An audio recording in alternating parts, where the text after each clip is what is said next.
Si j'étais président de la République... Je ne chanterai plus, c'est promis. En attendant, autre article, aujourd'hui, qui est paru sur la destitution de Trump. Procédure de destitution, pourquoi poursuivre Donald Trump alors qu'il n'est plus président? Une question extrêmement intéressante que j'ai vu énormément défiler.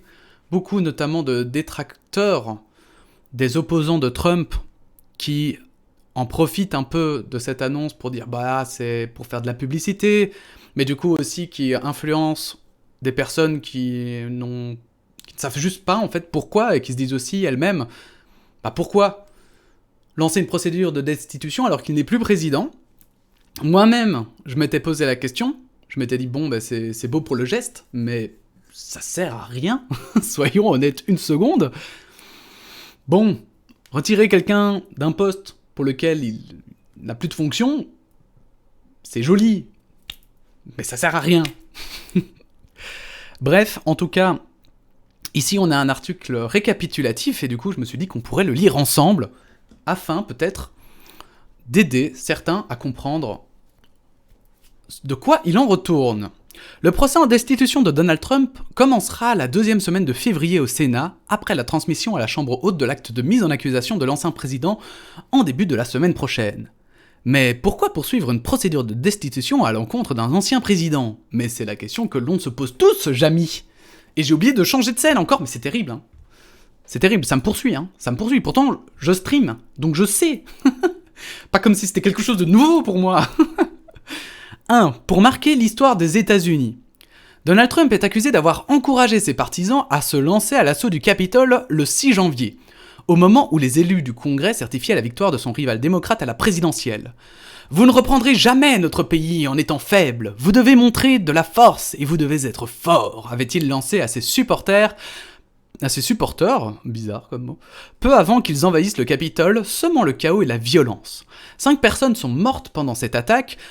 Pour la présidente démocrate de la Chambre des représentants, Nancy Pelosi, ces actes ne peuvent être commis en toute impunité par un président des États-Unis. Personne n'est au-dessus des lois, avait-elle clamé après la mise en accusation de Donald Trump le 14 janvier dernier. Parce qu'on le rappelle évidemment, c'est la deuxième mise en accusation du président Trump. La première étant pour sa collusion supposée avec la Russie, qui n'a pas été démontrée, mais l'inverse n'a pas été démontré non plus, c'est-à-dire que le rapport disait juste qu'il ne savait pas, qu'il n'y avait pas assez de preuves en fait pour l'inculper, mais qu'il y avait des preuves, mais qu'elles n'étaient pas suffisantes pour dire que c'était le cas. Ce qui est très différent d'une disculpation, parce que c'est ce qu'il avait dit à l'époque. Il avait dit j'ai été disculpé, ça n'a pas été le cas. Ils n'ont pas dit ils n'ont pas dit il y a rien. Ils ont dit il y a, mais pas assez que pour affirmer que c'est le cas. C'est très différent. Ça veut pas dire non plus que du coup, c'est le cas, hein. Attention. Le doute est toujours là, mais des preuves existent. Des preuves existent, mais peu suffisantes. Je crois que vous avez compris. Certains élus républicains se sont également montrés très critiques, selon John Katko, parlementaire républicain. Il faut que l'histoire se souvienne de l'invasion du Capitole et qu'il soit consigné que le Congrès a agi pour protéger la démocratie. Le rôle du président dans cette insurrection est indéniable, tant sur les médias sociaux à l'approche du 6 janvier que dans son discours ce jour-là. Il a délibérément promu des théories sans fondement, créant ainsi un environnement combustible de désinformation et de division. Permettre au président des États-Unis d'inciter à cette attaque sans conséquence est une menace directe pour l'avenir de cette démocratie, assure le parlementaire. Même Mitch McConnell, le leader des républicains au Sénat, qui fut l'un des plus solides alliés de Donald Trump pendant sa présidence, a fait savoir qu'il n'excluait pas de le juger coupable. Et ça, c'est extrêmement important, parce qu'effectivement, l'attaque du Capitole, ils veulent qu'on s'en souvienne. J'avais lu plusieurs analyses, mais je vais pas en parler parce que du coup j'ai pas les liens et que ce serait dommage. J'ai envie vraiment que sur cette chaîne on se base sur des liens et sur des choses pour lesquelles on a peut-être des sources, ou alors que je vous donne mon opinion, mais alors du coup ça devient mon opinion et plus juste des analyses. Mais donc effectivement, c'est le parti républicain lui-même se retourne un petit peu, certains membres se retournent contre Trump parce qu'ils jugent qu'il a mis un pied trop loin, parce que ça a vraiment choqué les États-Unis. Les États-Unis, vous savez, où il y a eu la guerre de sécession, Si vous avez comme moi lu Les Tuniques Bleues, vous le saurez. Et la guerre de sécession a profondément marqué l'Amérique. Et c'est clair que du coup, ils veulent plus jamais que ça arrive à nouveau. Et ça leur a donné un peu des relents de guerre de sécession. Et donc, ils veulent marquer un grand coup. Et c'est vrai que c'est important, l'histoire, évidemment, c'est important que dans l'imaginaire collectif, on ne se soit pas dit, puisque pour le moment, les gens sont très sceptiques par rapport à la politique, c'est peut-être important aussi que dans la tête des gens, on ait cette image que, bah voilà, les élus ont agi. Quand quelqu'un a voulu créer des problèmes, on va le dire un peu comme ça, quand quelqu'un, que ce soit volontaire ou involontaire, mais en tout cas jeter de l'huile sur le feu, eh bien, l'État a agi, et il n'est pas resté juste comme ça, les bras croisés, parce que c'est quand même pas non plus un fait anodin. 2. Pour écarter Donald Trump de la scène politique. Si les démocrates ont lancé une procédure de destitution à l'encontre de Donald Trump, c'est également pour tenter de l'écarter à jamais de la scène politique américaine. En effet, si le 45e président des États-Unis était déclaré coupable, il ne serait pas destitué puisqu'il a déjà quitté la Maison-Blanche. Captain Obvious. Mais il deviendrait inéligible alors qu'il caresse l'idée d'une nouvelle candidature à la présidentielle de 2024.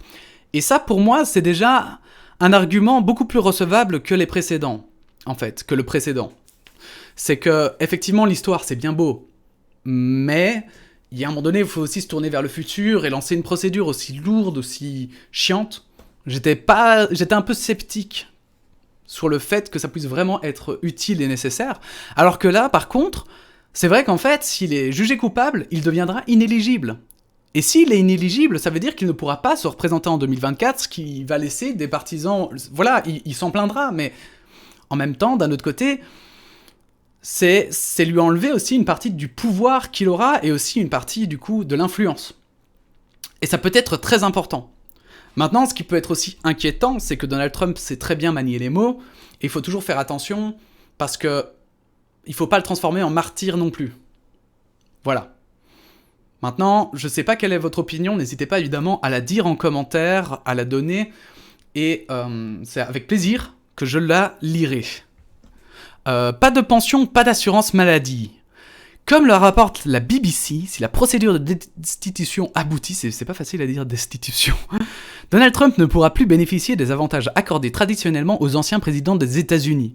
Ses prédécesseurs reçoivent une pension, une assurance maladie, ainsi qu'un budget voyage financé par les contribuables. Donald Trump est devenu le premier président de l'histoire des États-Unis. Pardon, mais je suis désolé, à chaque fois que je tourne mes vidéos, c'est juste avant de manger, donc... juste après de manger, pardon. Donald Trump est devenu le premier président de l'histoire des États-Unis à être mis en accusation 2 fois. La Constitution impose un seuil de 2/3 au sein du Sénat pour condamner un président. Il faudrait que 17 sénateurs républicains se rallient aux 50 démocrates pour atteindre cette majorité qualifiée, ce qui est à ce stade très incertain. C'est clair que 17, c'est pas rien. 17, du coup, c'est 17%. Un cinquième. Donc c'est pas dégueulasse, hein. Mais en tout cas, voilà, au moins, il est dans l'histoire, donc ça, on va dire que déjà, le point 1, il est acquis. Maintenant, pas de pension, pas d'assurance maladie. Moi, ce que je trouve qui pose le plus question, c'est comment ça se fait qu'un président ait droit à tant d'avantages alors qu'il n'est plus président. Ça, moi, c'est ça qui me pose le plus de questions, et en soi, je comprends qu'ils aient envie, peut-être, de lui empêcher d'acquérir ces droits-là, mais en vrai, je me demande si ça devrait pas, justement, la réflexion devrait pas être plus profonde, personnellement. Parce que, une assurance maladie, pourquoi pas ? Une pension, pourquoi pas aussi, mais on sait que ça va pas être une pension comme vous et moi, si vous voyez ce que je veux dire. Ça va pas être la petite pension de Billy, Billy, 65 ans, qui vient de terminer son travail, quoi. Ça va être vraiment une pension, surtout qu'en plus, il a un budget voyage. Dans quel travail tu as une pension et un budget voyage ? C'est quand même fou. Bon, voilà, c'est un peu... j'espère que ça vous aura un peu éclairci, peut-être, sur cette deuxième... Sur cette prostitution. Sur cette deuxième... j'en perds mes mots, hein. Procédure, voilà, c'était ça que je cherchais, de destitution. J'espère que ça vous donnera matière à réfléchir. N'hésitez pas à donner évidemment votre opinion en commentaire, n'hésitez pas à liker ou à disliker si vous voulez, et n'hésitez pas à vous abonner évidemment si vous voulez suivre un petit peu l'actualité. Voilà, et bien à bientôt pour un autre article. C'était moi, à bientôt. Yes.